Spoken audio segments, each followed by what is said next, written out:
You have a lot more power over your reality than you think you do. Even if you think you know what I'm about to say, I promise you, you have even more power than you know. Do you want to learn how you actually manifest? Do you want to get better and better at it until you're truly living the life of your dreams? Do you want to stop repeating negative patterns and all the things that are holding you back?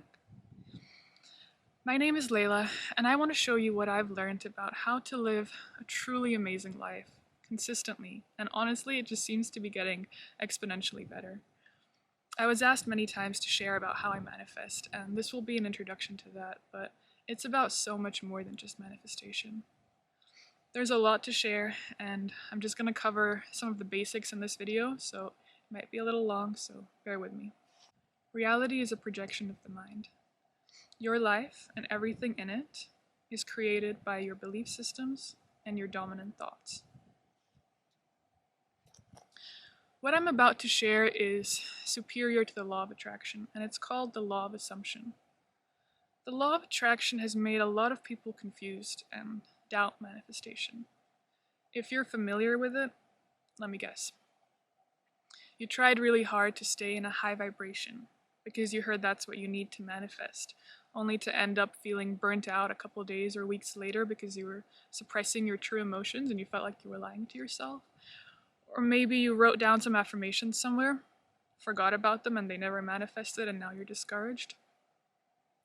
Or maybe you visualized your desire and you felt really good about it, only to open your eyes and go back to living your 3D life as you have before, and now you doubt manifestation. Well, don't be upset, there are a lot of examples like this.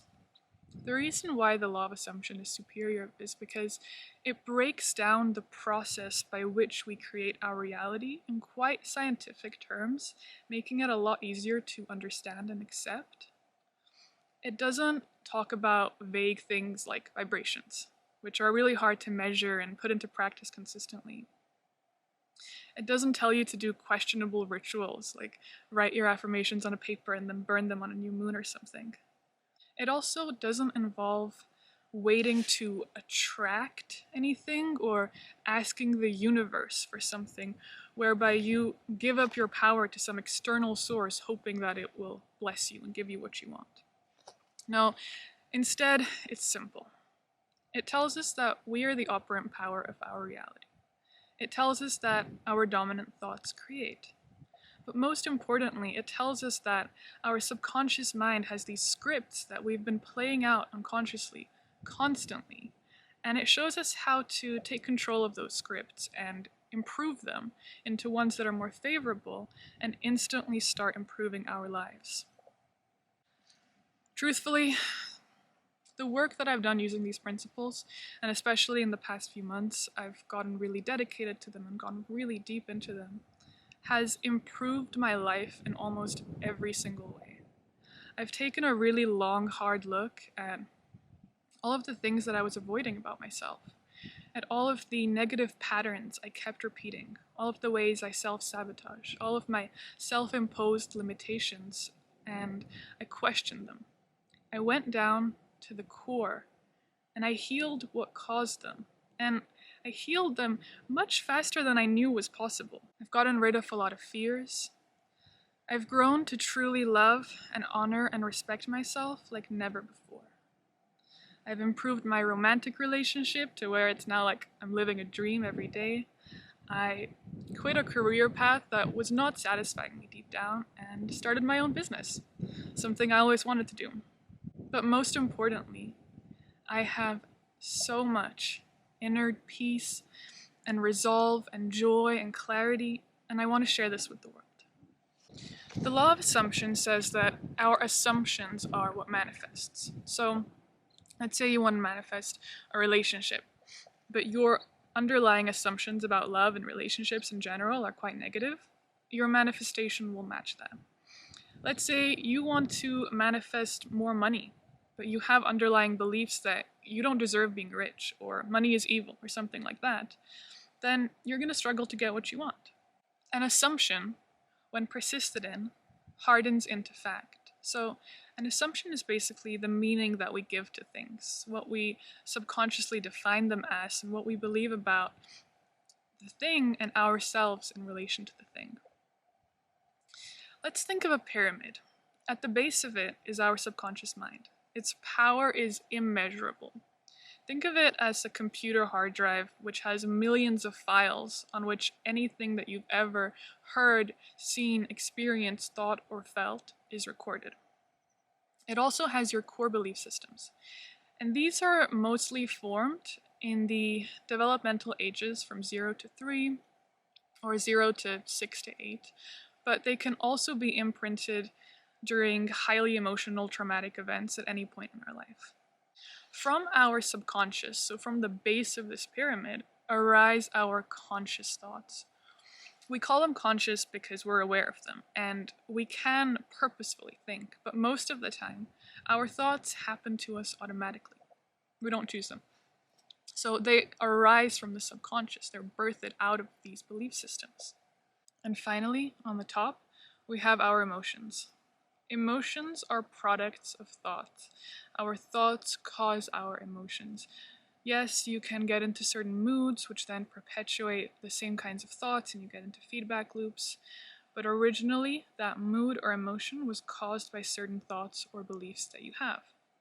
So, emotions don't manifest. You're creating your reality 100% of the time, whether you are sad or anxious or depressed or low vibrational in any kind of way, because it's not your feelings that manifest, it's your dominant thoughts and beliefs that do. We're gonna get into techniques soon. I'm gonna teach you all about how to impress ideas upon your subconscious mind. But first, I want to remind you how you create your reality with your thoughts, and I'm gonna share a personal story here. So, my relationship started out beautiful. It was and is one of the biggest blessings in my life. But after a few weeks or months, I started to think very fearful, negative thoughts about if we were going to make it, because there were a lot of external factors that made it hard for us to be together. And the more that I went into these thought patterns, the more that I spiraled, the situation changed, and it began to match that.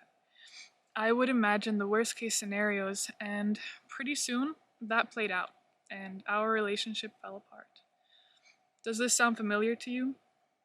Maybe you've also met amazing human beings who you have such a great time with at first, but then when you get comfortable, you start to think negative thoughts, and sooner or later they fall apart. Maybe you're like me and you've repeated this with several people. Now, the good thing is, I learned about the law of assumption just a week after the breakup. So I decided to go really, really deep into my own psyche and figure out where these fearful thoughts were coming from, what beliefs and what core childhood events had shaped these beliefs. And I found them. I uncovered some childhood memories that I had never remembered before that, and I was able to heal them very quickly. And I'll go into how I did that in other videos because it's not really important here. But the key is that it led me to this beautiful journey of learning to love and honor myself far deeper than I ever had before, and really I'm honored for that. I'm honored to have found out about this and to have been able to do the work to heal those parts of myself. I'm grateful for everything that happened to be able to do that work. And once I strengthened my own self-concept and my understanding of what I deserve and what I truly believe is possible for me in love, my partner began to mirror that, and we are now stronger than ever before. So I know this stuff works, and I'm really, really excited to share it with everyone because I know that you can utilize this to improve your life in a variety of different areas. I'm going to make a lot of videos where I explore these concepts from both scientific and esoteric perspectives because there's a lot of really interesting evidence from both of those perspectives, but I just want to explain and provide some more examples before I go any further. I think the most relatable examples are in love and in money because everyone has experienced those, but like I said, this is applicable to every area of life. So let's imagine some dude who's a really bad texter, right? And he dates one girl who has a very secure self-concept. She has very high self-esteem, and he takes a while to text her back. How does she interpret this? What does she assume about this? She assumes Guess he's a bad texter. Or maybe he's busy. And let's say he dates another girl who is still on her journey of healing her insecurities. And he takes a while to text her back. And she starts to think thoughts like, maybe he's not interested in me anymore. Maybe he's playing games. Maybe he's found someone better. Do you see how our core beliefs shape how we interpret the world around us? Now, let's imagine a very extreme example. It's just for the sake of example. Imagine you date someone that you deem far below your league, far out of your league. Do you think you'd sit there and think, maybe they're going to cheat on me? Maybe they're going to replace me? No, because you're assured of your worth and you know that no one compares to you. Now, the goal is to adopt this mindset no matter who we date, no matter what job we're applying to, no matter what circumstance in our lives. Now, when we begin to monitor our daily thoughts, which usually happen on autopilot, but when we really look at them, we begin to learn about our core subconscious programmings and beliefs. And so long as your programs are in opposition with what you're trying to manifest, you will struggle. But before I go any further, I want to talk about something called self-concept. This is about to become your holy grail, and pretty much everything you focus on. Your self-concept is a collection of all of the beliefs you hold about yourself and your power and your abilities in relation to different areas of your life. You can have a great self-concept when it comes to, let's say, your career and your work, but a shitty one when it comes to love. You can have a great one when it comes to love, but an awful one when it comes to money. The question to learn about your self-concept is, how do you define yourself in relation to X? Maybe you have a great self-concept when it comes to everything, but when it comes to manifesting, you've told yourself that you suck at it or you can't manifest. We look at our triggers and the repeating events in our lives to understand our self-concept. Maybe your first business failed, and now you told yourself, success just isn't for me. I haven't got what it takes. Maybe you identify as someone who always gets cheated on or rejected or broken up with. And because that's the image that you hold of yourself, that's all that happens to you. You need to look at the glaringly dissatisfactory parts of your life. Try to identify patterns, and then trace them back to the core beliefs they might be suggesting. Fixing our self-concept is key, because from there, more favorable thoughts about everything in life, not just the one thing we're trying to manifest, will arise. But it's not exactly necessary. You can still manifest things forcefully without having a good self-concept, but why would you want to? Why would you want to live a life where you have a meek and weak and negative concept of yourself? Okay, so making an intro to this is hard. Hopefully I've covered enough basics to give you a sufficient understanding so far, and I'll touch upon some techniques now, and in other videos I'll go deeper into the techniques because I won't have to cover the basics again. There are many ways to reprogram your subconscious core beliefs, some including a therapy called subconscious release technique, hypnotherapy, holotropic breath work, plant medicine ceremonies, and I'll go more into depth about all of these on my channel. But if you don't have access to any of those, the one thing that will work for you no matter what is repetition. Repetition is the #1 method used for mind control, be that by intelligence agencies or media companies, or really anyone who wants to get you to think and feel a certain way. People think they need to just write their affirmations down somewhere and forget about them, and they'll harden into fact, or they read them sporadically and think they'll manifest. The majority of the time, this doesn't work. You need to saturate your consciousness with your new truth or your new fact. The good thing is the subconscious mind doesn't know if what we're showing it is true or false. They've done lots of experiments on this, and they're super interesting, so I'll cover more in another video, but one that stands out is this experiment in which they gave 2 groups of people 2 separate assignments. The first group, they gave them a basketball, and they told them to practice shooting hoops every day for 3 days. The second group, they gave them nothing, and they told them to imagine shooting a basketball and scoring every shot. 3 days later, they tested them.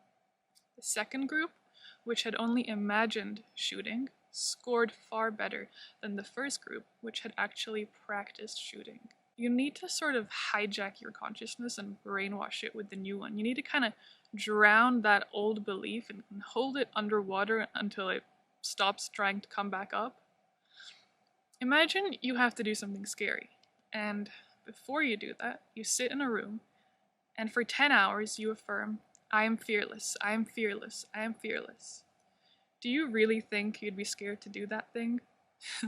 Now, I'm not saying you have to affirm for 10 hours. You just need to shift your state into the state of your wish fulfilled. That's why techniques don't matter.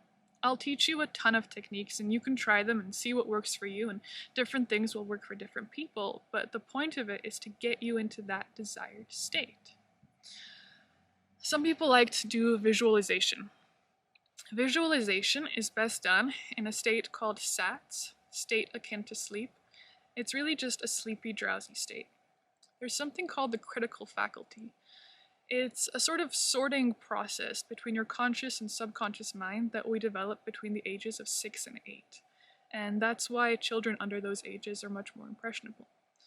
The critical faculty monitors new suggestions and compares them to your existing assumptions about the thing.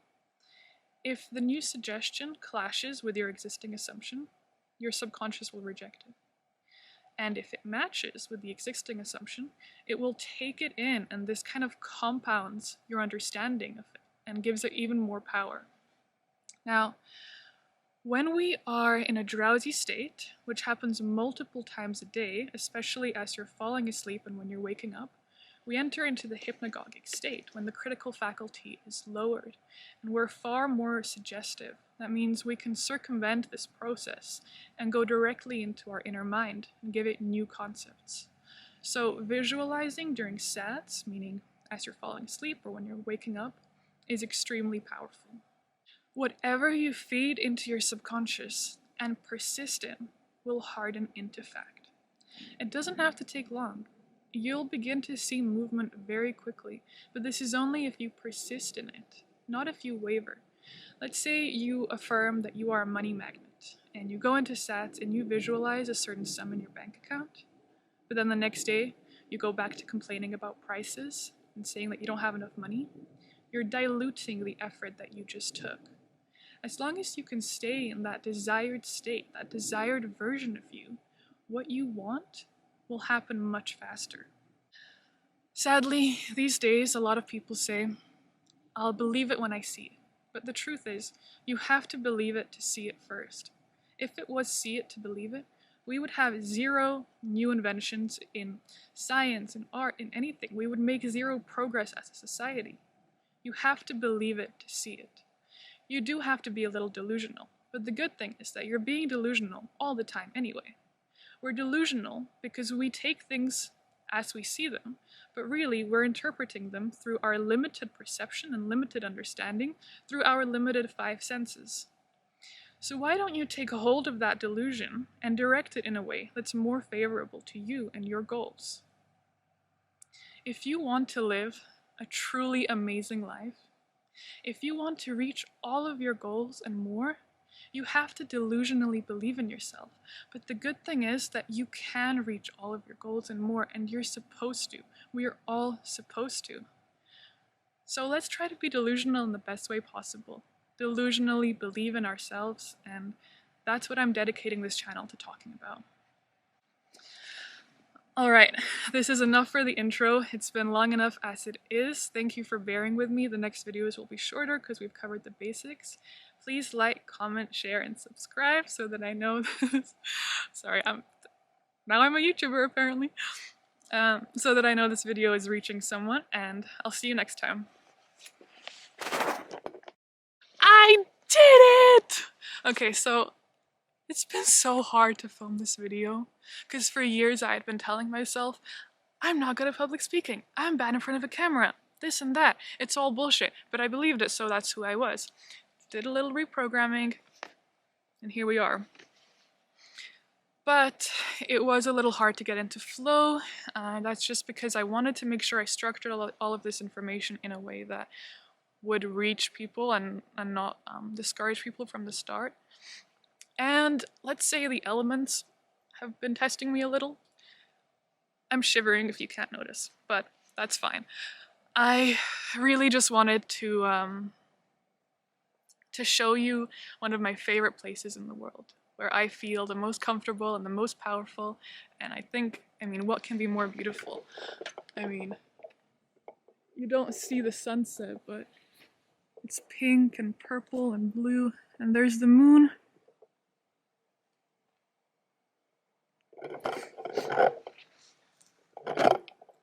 So I guess this is life as a YouTuber. Thank you so much for watching.